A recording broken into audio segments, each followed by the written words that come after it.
Ang pagkalalim nga naman ang dinudukot ko dito. And today ay gagawa tayo ng signage ni Lemon Hub dito sa kanto at sinukat na ni engineer kasama ang ating yellow print para sa ating plano. Tumingin muna kami ng pwedeng magamit na bakal dito sa kalapit na junction. At sa kasamaang palad ay walang nakuha. Buti may extra si engineer. Ngunit kailangan ipolish dahil sobrang kalawang. Ayan o, pinapolish ko na dyan. Napakakintab na nan. Kung hindi mo ipapolish yan, ay kakalawangin ang loob nan. Tingnan mo itong nangyari dito. Yan o. Yan o, tutuklap. Dahil may nakatutok na camera, ay masipag kami dito. Ito nga pala si Hak-Hak, yung pato namin.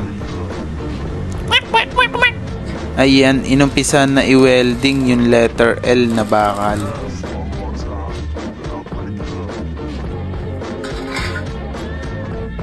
Ito naman ang frame na pagkakabitan natin ng tarpaulin. Dahil may kanipisan nga ito, ay dodoblehin natin yan. Iniwa-hiwa na ni engineer. Welding. Napakalupit na welder nga pala nan kung hindi nyo na itatanong. Oh, ayan. Yung finished product. Oh, napakaganda. Habang siya ay nagwe-welding ay ipine-prepare ko na dito yung gagamitin ko pang pintura dun sa letter L na bakal. Ito nga pala yung dugo ni Hak-Hak para matibay. Ininit pa natin yan para lalong kumapit. Tingnan nyo, mag-uusok yan. Galing pa sa volcano yan eh. Ayan na. Nakulayan na ng primer. So ito na lang frame natin ang kukulayan natin dito.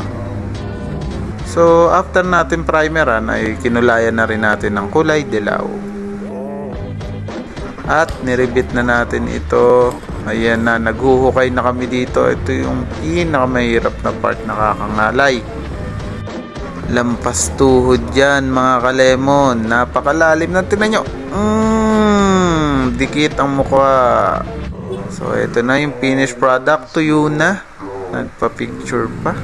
Yan na, nilalagay na namin. O, kasyang kasya. Ayan, syempre susukatin natin yan para pantay. Ayan, at nakatindig na. Nilagyan lang namin ng konting suporta sa gilid dahil wala pang semento yan. So, eto kinakabit ko na dito yung mga ilaw. Lalagyan natin ng semento para matibay. Ayan, ang daming meron. Mga tropa yan. So yun, kinulang pa kami ng konting semento dito, pero napunan naman.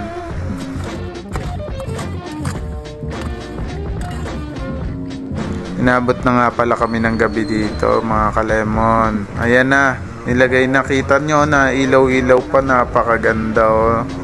Ayan oh, dami nagtutulong-tulong dyan oh, mga tropa. Ayan, may dumating pa oh. Pogi naman eh. Nakakotsi. So yun nga, medyo hirap pa sila guys. Ito ang itsura niya sa gabi. At ito naman ang itsura niya sa umaga. So napakaganda. Kung kayo'y nagawi dito sa signage namin, ay picturean nyo naman at i-comment nyo dito sa comment section.